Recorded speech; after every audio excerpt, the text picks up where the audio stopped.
மாற்றத்தை தேடும் சிட்டுக்குருவி. ஒரு மரத்தில் ஒரு சிட்டுக்குருவி வாழ்ந்து வந்தது. அதற்கு தன் இருக்கும் இடம் பிடிக்கவில்லை. எப்போதும் இந்த மரம் சிறியதா இருக்கிறது, இதில் பழங்கள் இல்லை, காற்று சரியாக வீசுவதில்லை என்று தன் வாழ்வின் குறைகளையே நினைத்து கொண்டு சோகமாக இருந்தது. ஒரு நாள் அது தன் குறைகளை தீர்க்க பெரியதொரு காட்டை தேடி பயணிக்க முடிவெடுத்தது. நீண்ட தூரம் பறந்து சென்றது. வழியில் பல மரங்களை கண்டது. ஒவ்வொரு மரமும் சென்ற போதும் இந்த மரம் நல்லா இல்ல, அந்த மரம் இன்னும் கொஞ்சம் உயரமா இருந்திருக்கலாம் என்று குறை சொல்லிக் கொண்டே சென்றது. பயணத்தின் முடிவில் ஒரு பெரிய அடர்ந்த மரத்தை அடைந்தது. அங்கேயும் அதற்கு ஏதோ ஒரு குறை தெரிந்தது. கடைசியில் அந்த குருவி இளைப்பாற ஒரு கிளையில் அமர்ந்தது. அப்போது அந்த மரத்தில் இருந்து ஒரு வயதான கழுகு அதனிடம் கேட்டது. ஏன் இவ்வளவு சோர்வாக இருக்கிறாய்? சிட்டுக்குருவி தான் தேடும் சிறந்த மரத்தை பற்றி கூறியது. கழுகு சிரித்துக் கொண்டே சொன்னது. நண்பனே, நீ தேடும் இடம் சிறப்பானது அல்ல, நீ அந்த இடத்தை பார்க்கும் பார்வைதான் சிறப்பானது.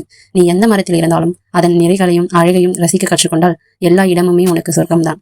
அன்று அந்த சிட்டுக்குருவிக்கு உண்மை புரிந்தது. மீண்டும் தான் வாழ்ந்த பழைய மரத்திற்கே சென்றது. இப்போது அந்த மரம் அதற்கு உலகிலேயே அழகான மரமாக தெரிந்தது. நாம் இருக்கும் இடத்தில் குறைகளை காண்பதை விட்டுவிட்டு நிறைகளை காண தொடங்கினால் நம் வாழ்க்கையில் மகிழ்ச்சி தானாகவே வந்து சேரும். வெளியே தேடும் மகிழ்ச்சி நம் மனதிற்குள்ளேயே இருக்கிறது. இந்த கதை உங்களுக்கு பிடிச்சிருந்தா சேனலை சப்ஸ்கிரைப் செய்து ஒரு லைக் பண்ணிடுங்க. நன்றி.